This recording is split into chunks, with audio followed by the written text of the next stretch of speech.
the podium because I'm actually going to read from part of my book. The Black Puddle Water comes from the women's petition against coffee. The women of England were angry because they felt that coffee was making their men impotent, that they would come home after a long day of sitting around drinking coffee and they were not interested in having sex. So they called it Black Puddle Water, and in 1674,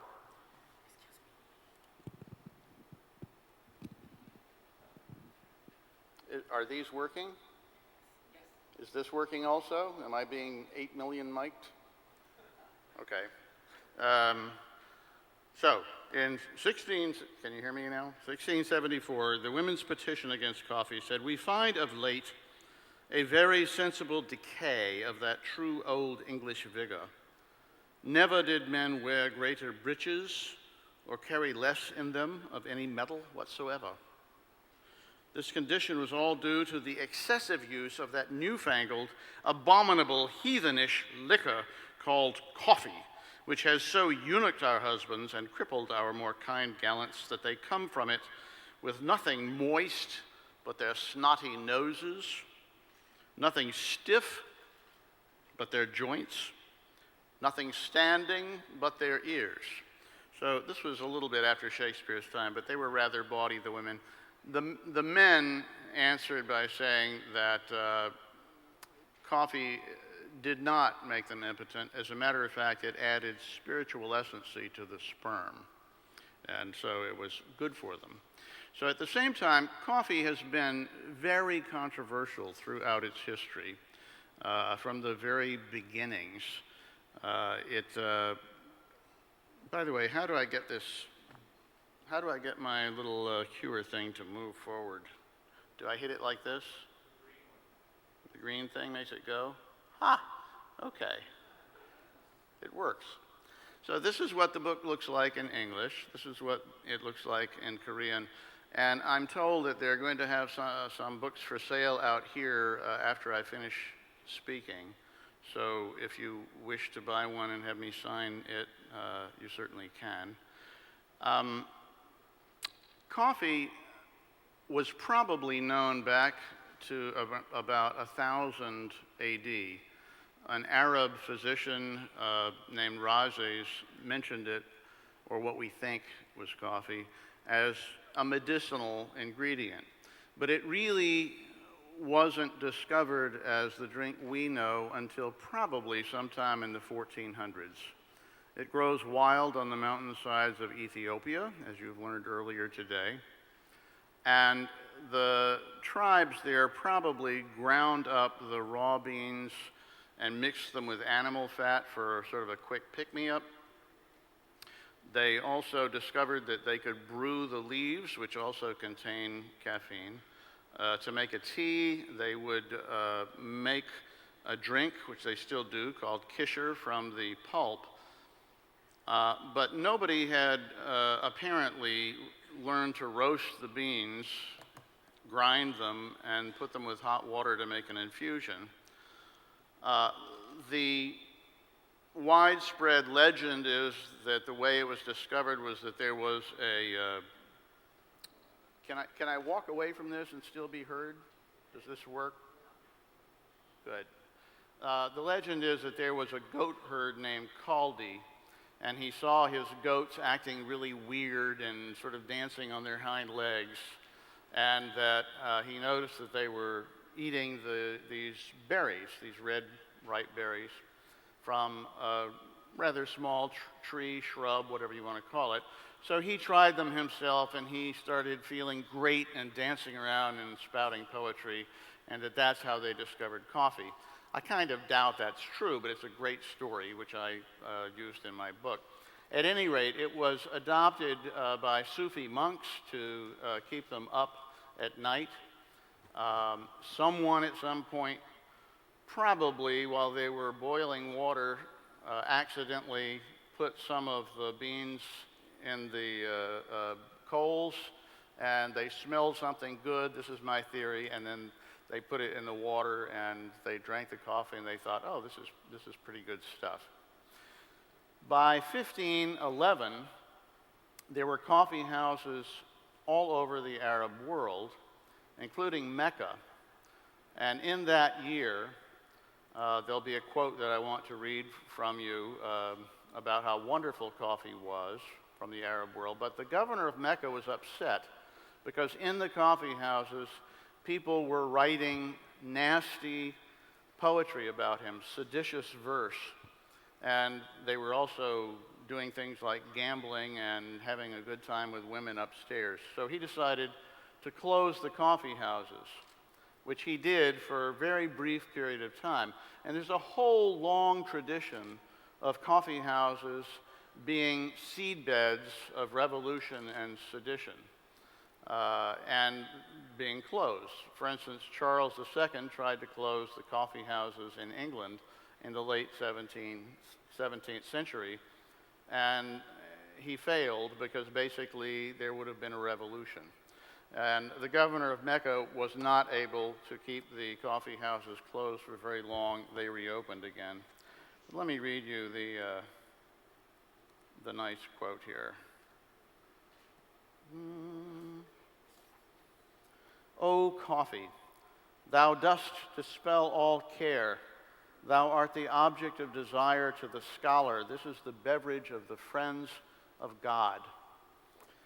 Now, it quickly became the beverage that when someone came to your house, you offered them coffee. You had an elaborate ceremony to make it, certainly in Ethiopia, but also in other places. When Europeans first tasted it, they thought it was, as the women of England said, black puddle water. They thought it tasted terrible. It was this awful black stuff. But beginning around 1650, coffee really took Europe by storm. You had coffee houses starting in England. We think of the British as being primarily tea drinkers, but they were first coffee drinkers. So by the year 1700, there were 2,000 coffee houses in London alone. They also spread all over Europe. As you heard, they were in Italy. Let me see, I've got a picture here. Oh, I wanted to make a point, by the way, with these pictures. You all know this, but coffee does not ripen all at the same time. You can have unripe green beans right next to red ones. And that's one of the reasons that it's such a labor-intensive crop. You can't just strip all of the beans off at the same time, and I'll be talking about that a little bit later on. So there's the women's petition and the men's answer. There is an Arab drinking his coffee. This was a street vendor in Venice. He was an Italian, but he was dressed up as a Turk because this was part of his image. As you know, coffee grows as a two-sided bean. And as I said in my book, it's really just a seed. It's just a bean. It's kind of like peanuts growing and facing pears, unless they're pea berries growing just in one. And the people who pick the coffee are often women, often with children on their backs. This is a picture from Guatemala in 1915, but it could be from many places in the world today. As coffee became popular throughout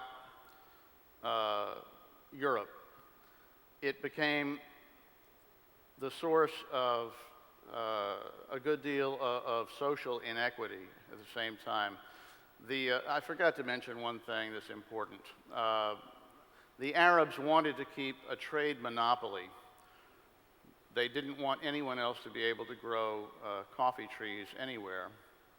So they parboiled any beans that were exported so that they could not be grown. Inevitably, somebody managed to get around this. An Indian named Baba Budan reputedly strapped fertile seeds to smuggle them out under his belt. and began to grow them in India.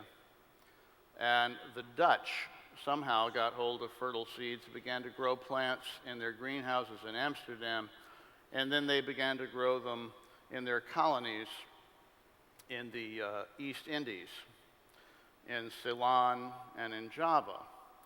And they enslaved the natives to force them to grow coffee.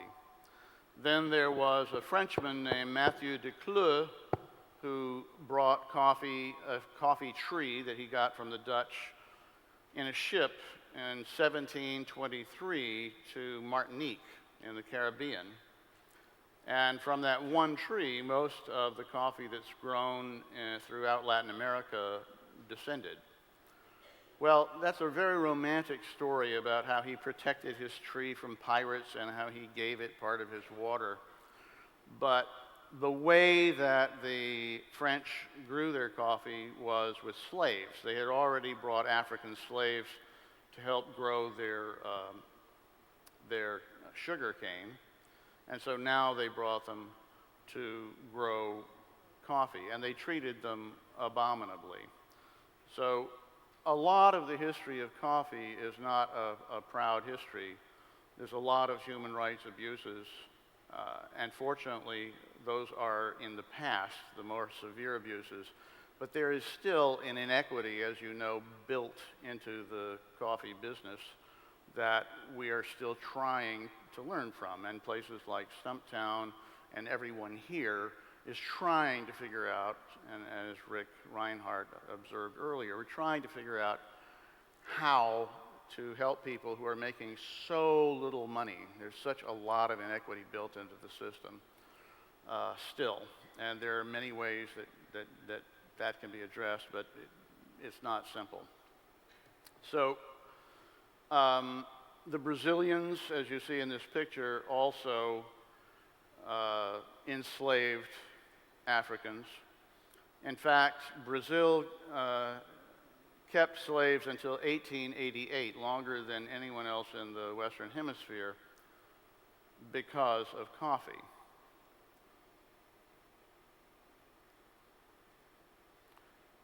In Central America, they were not technically called slaves, but they were basically forced labor. This is a picture from 1875. Well,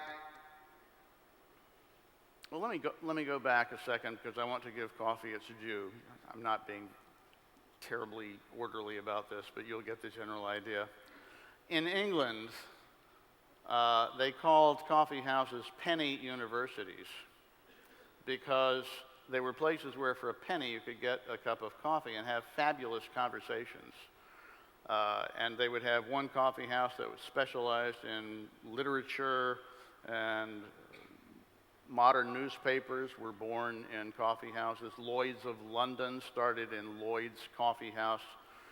Beethoven and Bach composed over coffee. So basically, coffee sobered up England. That's right, there was another little quote I wanted to read you.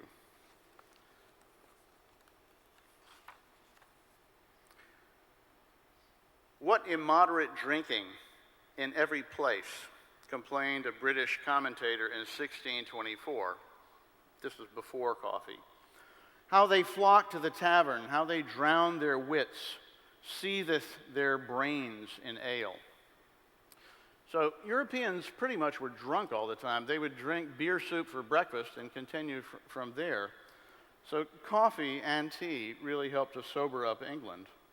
50 years after that, another one in England observed, "Coffee drinking hath caused a greater sobriety among the nations, for whereas formerly apprentices and clerks with others used to take their morning's draught in ale, beer, or wine, which by the dizziness they cause in the brain make many unfit for business, they now use it to play the good fellows in this wakeful and civil drink."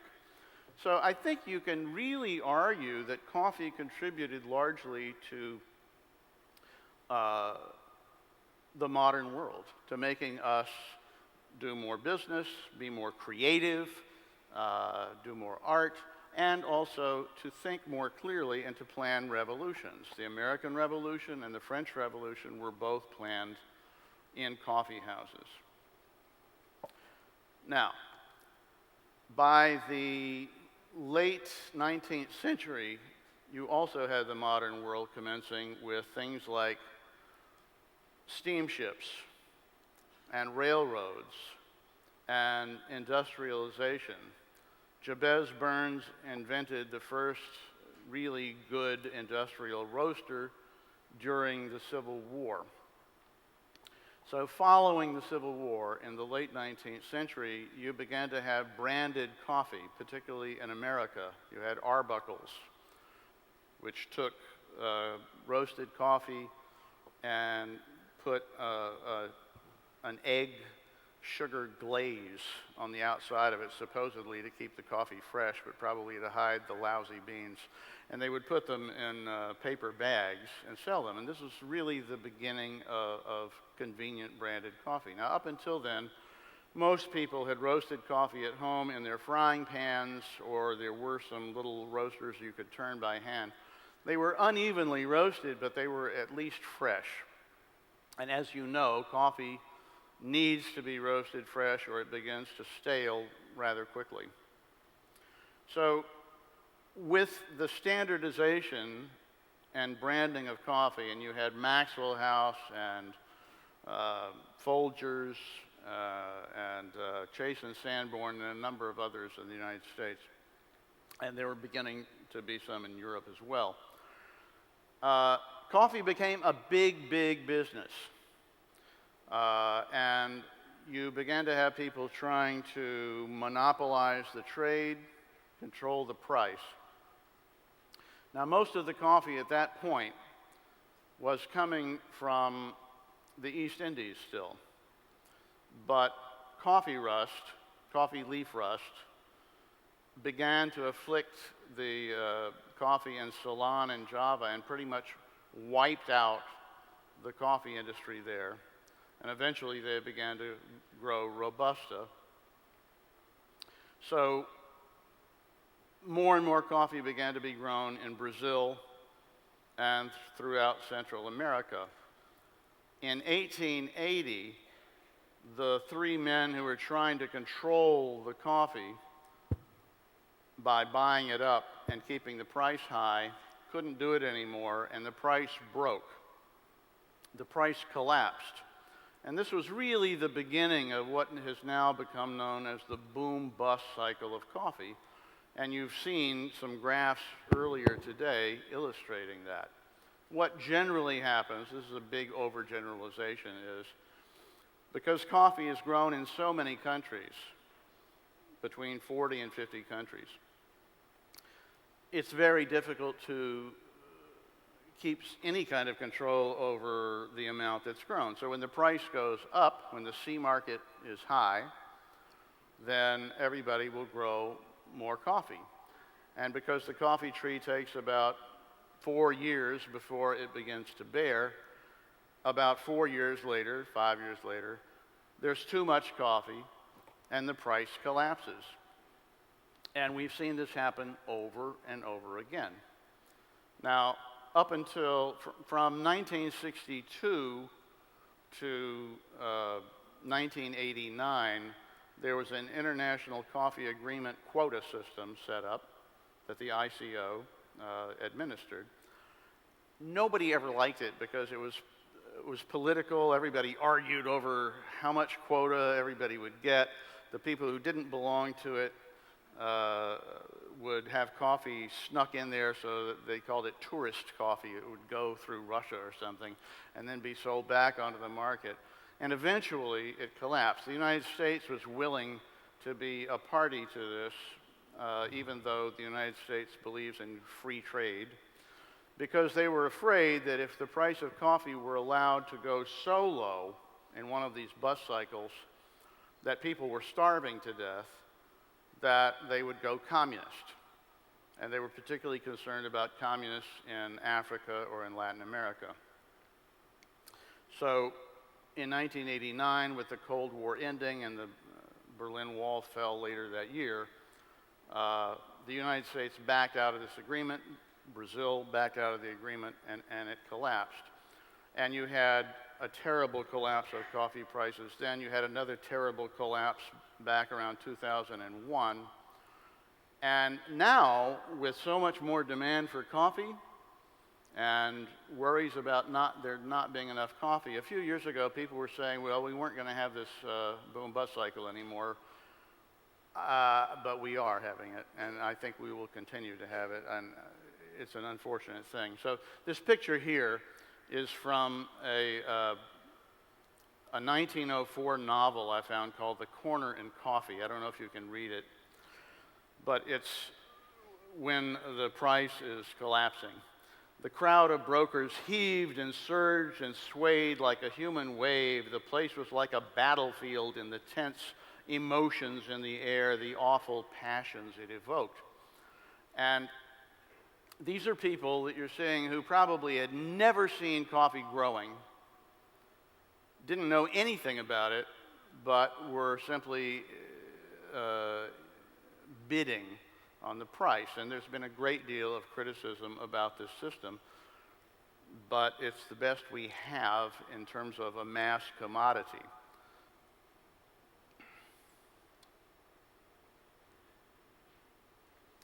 I wanted to talk about women for a minute. As many of you have, I think, you've gone all around the world and you've seen that many of the people who are picking the coffee are women. I think universally, the people who are doing the most boring and tedious work, which is to sort through the coffee beans, it's always women. They're always paid less, and sometimes there are children in the mix. In the top picture, you see women working in a coffee factory in the United States. And that continues to be a problem. How does this make this go? I wanted to talk about coffee cupping, the fine art of slurping coffee so that it explodes in your mouth so that you can get it mixed with oxygen and it hits all your taste buds, swirling it around and then spitting it out and then doing it again. The first time I saw this, I thought it was very funny because it is not exactly an elegant process, but I've learned to take part in it and rather enjoy it. I should say, I've got to admit something to you here. I'm just a writer. I wrote this history of coffee because I thought it was fascinating. I thought it was really interesting that this product, which really is not necessary, it doesn't add anything to your nutrition, means so much to people. And when I started to write the book, I did not drink coffee. So many people think I wrote this because I'm a great coffee lover. I was not. I became a great coffee lover, and I would say something of a connoisseur of good coffee, because people kept giving it to me when I was interviewing them. And I said, hey, this is really good. And now I write a regular column for the Wine Spectator, which is a big glossy magazine in the United States about wine. And they realize that coffee is, as you've said before, quite similar to wine. And anyway, this is a picture from 1909, and the men who are cupping were among the first to learn to do this profession. For many years, it was only men. And I wrote about a woman named Erna Knudsen, who sort of broke the male barrier to become a cupper in the United States later, and proved that women are every bit as good at this as men are. I talked about coffee being controversial. And throughout history, various people have thought, it was quite clear that coffee had some kind of drug in it. The Arabs argued about whether it was okay to drink because, they didn't drink alcohol. Was this like alcohol? They decided, yes, it was okay to drink. The Pope, for a while, wasn't sure whether he liked it, but then he tasted it and said it was good, so you could have it. But people were never sure. You know, when it was introduced in France, some of the physicians said that it was bad for you and caused all kinds of problems. Well, around the turn of the century, around 1895 to 1900, a man named C.W. Post had a nervous breakdown and went to Battle Creek, Michigan to take the cure from John Harvey Kellogg. John Harvey Kellogg believed that coffee was terrible and bad for you and made you too nervous, and that you should be a vegetarian also. And he had a fake coffee made out of roasted barley. Well, C.W. Post thought this would be a really good thing to make money from, and so he made something which he called Postum, which was a non-coffee coffee. And he would make up all of these horrible ads. I don't know if you can see this one, but it basically says that coffee is going to wreck your nerves, etc. It drove the coffee people absolutely crazy, and they tried to make fun of him in the little roast 'em ad down there. And they found this woman who lived to be like 104 years old and who had drunk a cup of coffee every day of her life. And they said, look, it made her live longer. And guess what? They were probably right, it turns out nowadays. As you have heard earlier, coffee has gotten a much cleaner bill of health. But the coffee guys were not very good at advertising. This is an ad from 1934, and it was a whole little cartoon strip. The man is saying, what did you put in it this time, bricks or gunpowder? See how you like it. Oh, you brute, I'm all black and blue. So the message of this was that if you use Chase and Sanborn coffee, your husband will not throw hot, scalding coffee all over you. This was not very good advertising, in my opinion. It was negative advertising. A lot of coffee advertising was like that. This is from the 1960s. It's a chock full of nuts ad.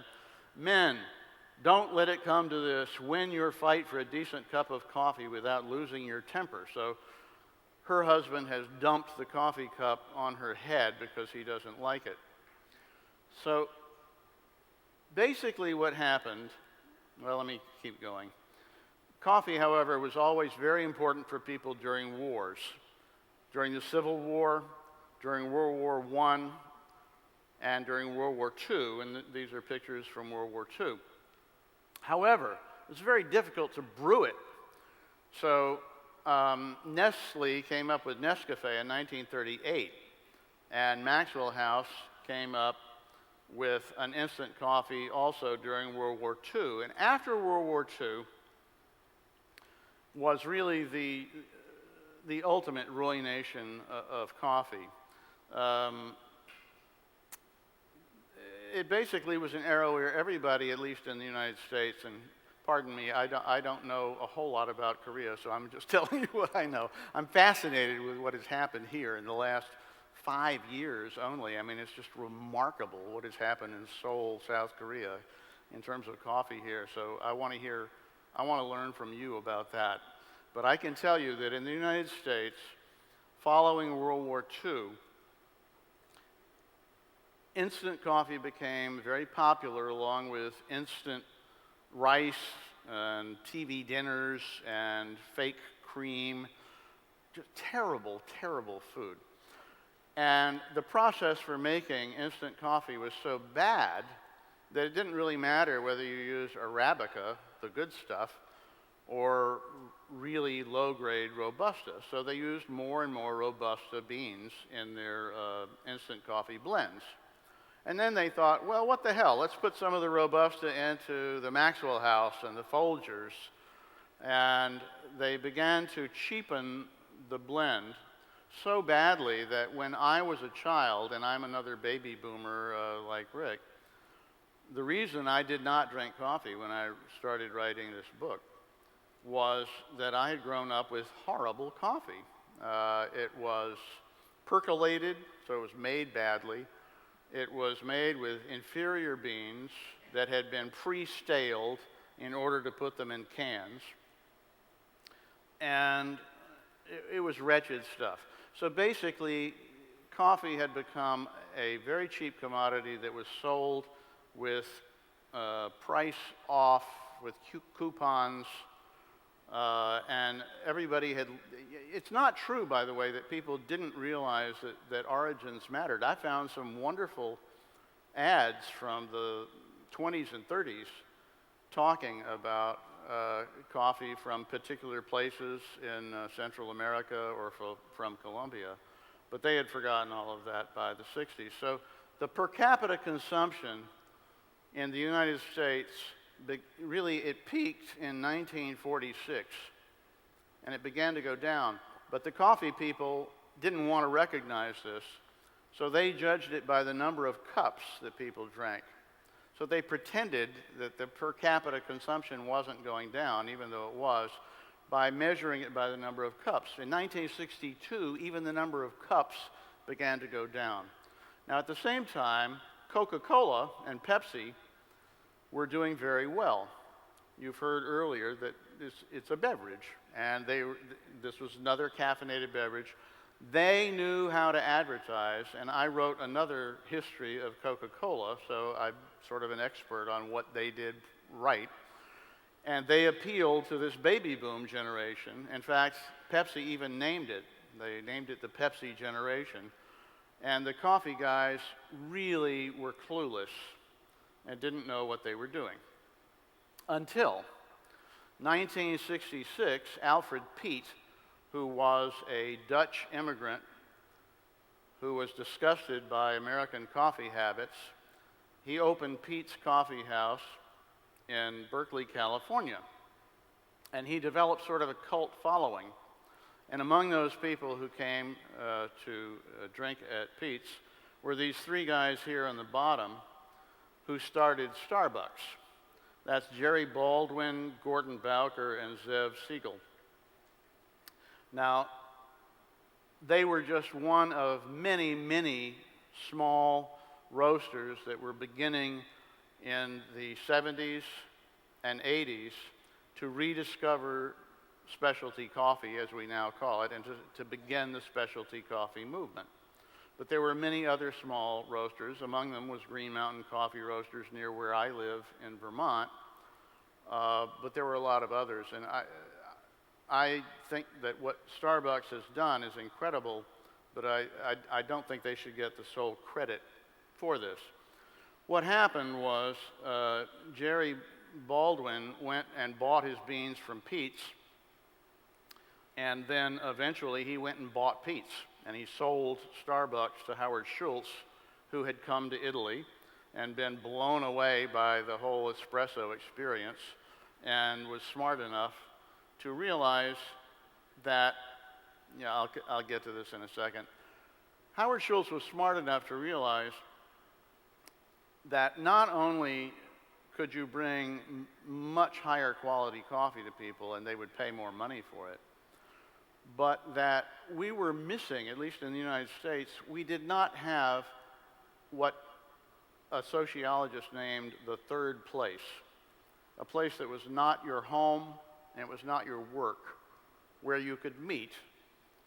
All we had was bars that were kind of seedy places where people went to get drunk, but there was no place where you could meet a date and enjoy yourself. And we now have that with coffee houses, as you do as well. So I think that he deserves a great deal of credit for latching onto this idea of the third place. Now, at the same time, in the 1970s, you began to have people who were concerned about the inequities built into the world of coffee. This is a cartoon from 1976 showing the poor coffee worker, the campesino, buried under his stacks, and he's just getting a little pittance from the wealthy grower. Now, this is unfair, and I'll show you another picture in a minute that's equally unfair. But how do I make this go back? Does that go? Yeah. But there's certainly truth to the fact that there's a lot of inequity built into the system. most of the profits for coffee are made after it's roasted. So since most of the coffee is grown in the developing world, most of the profits are made where the roasters are, which has been in the past anyway, mostly in the developed world. That's changing.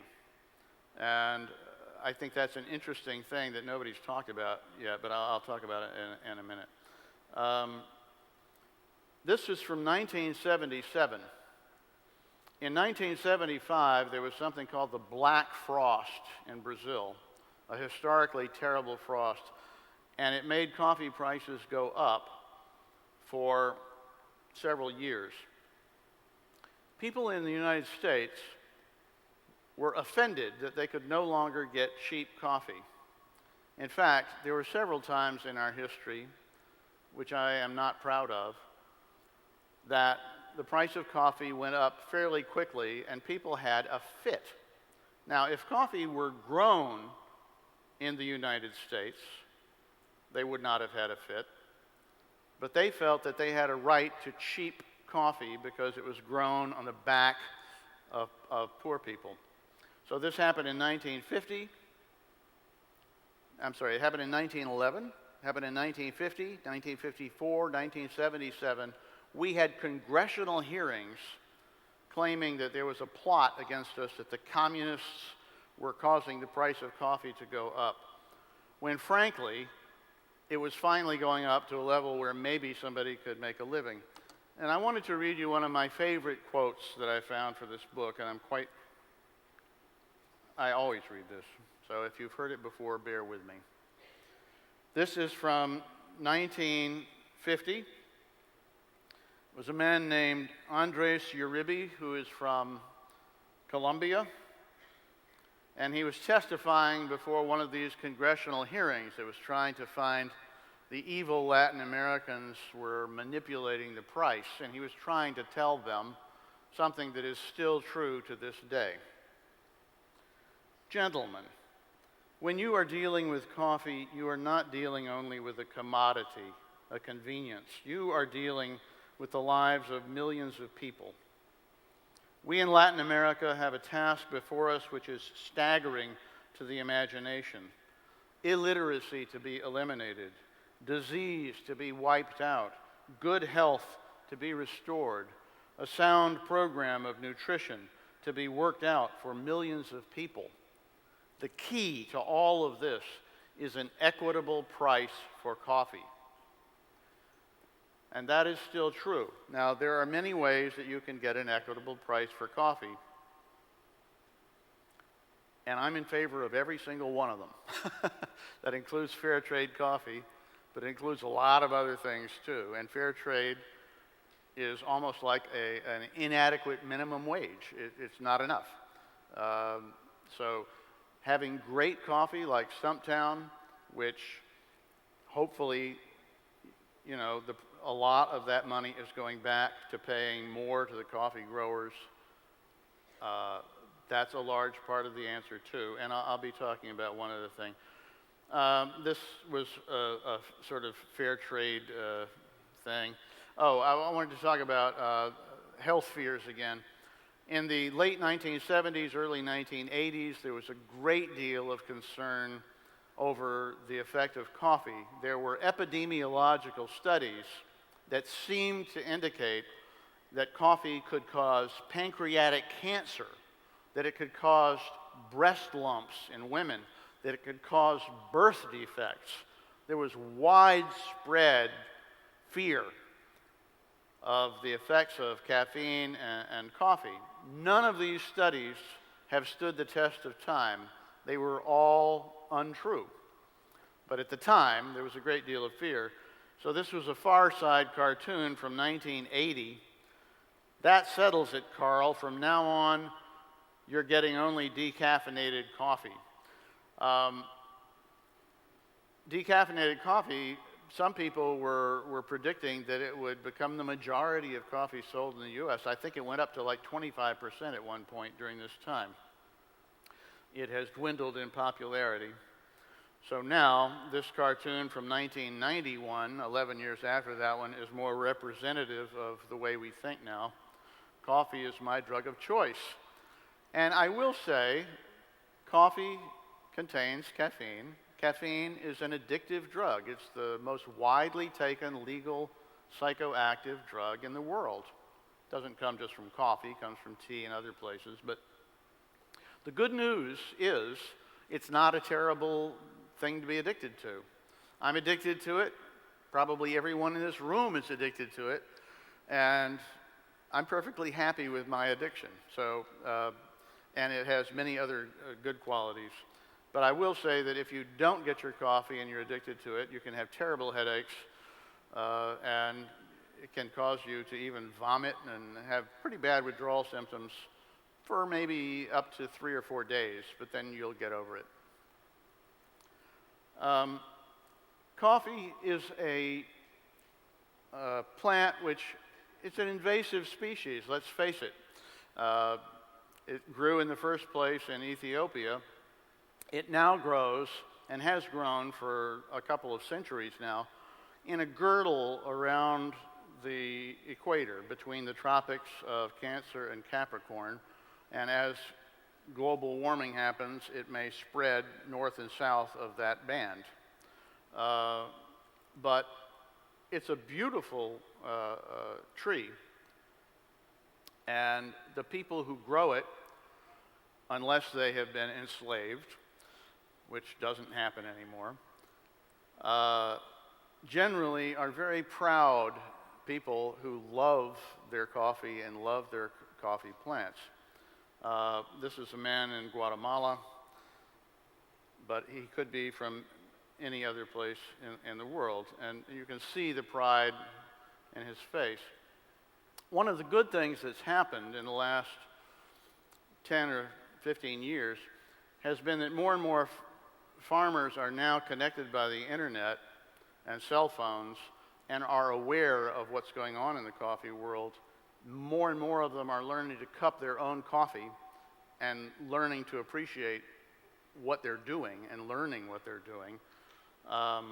And I will just briefly, I wanted to tell you, I don't know how much time I'm supposed to have left. Do you know? I've lost track. Do I have another 15 minutes or so? Yes? So I think I'm going to try to finish quickly, and then I'd like to get some time for questions. But I've been working on another book related to coffee for the last year and a half, and it's actually brought me to Asia 3 times. It's called Doi Chang Coffee. How many of you have heard of Doi Chang Coffee? Could you raise your hands? Quite a few. Yeah. I understand. I think that they're going to be having coffee houses here in Seoul sometime soon. At any rate, the story behind Doi Chang is there are 6 hill tribes in northwestern Thailand that used to grow poppies to make opium, which, as you know, is illegal.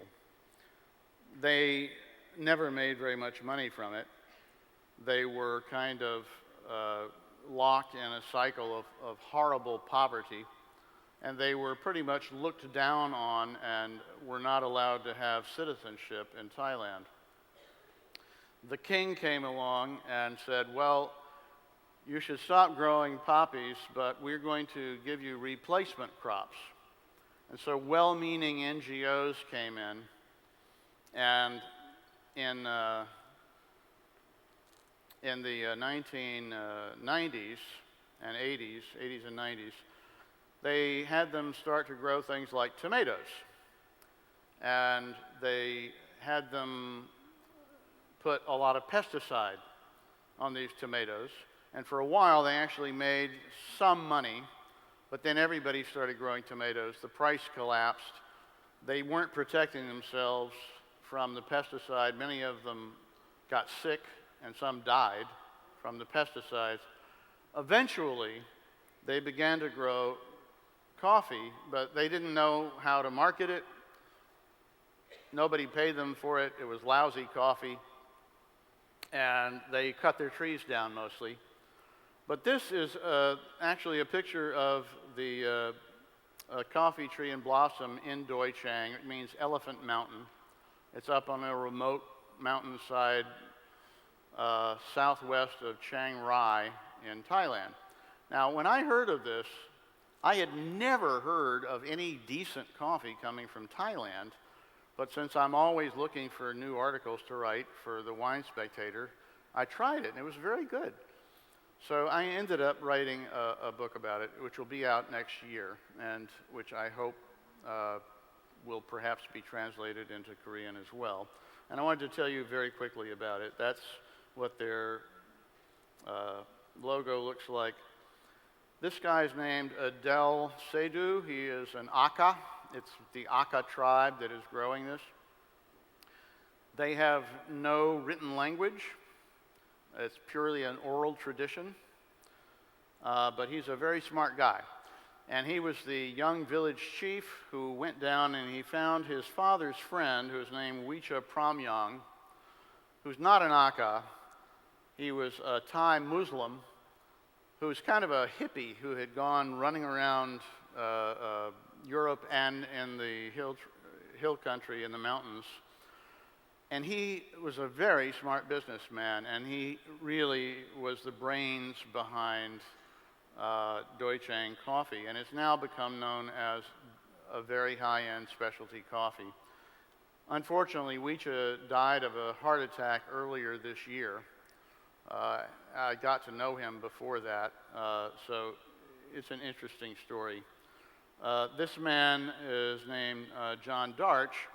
He's from Vancouver in British Columbia, and a few years ago he decided to start a coffee company, knowing absolutely zilch about coffee. And he gave half of his coffee company, roasting company, to the Aka Hill Tribe, and he calls it Beyond Fair Trade.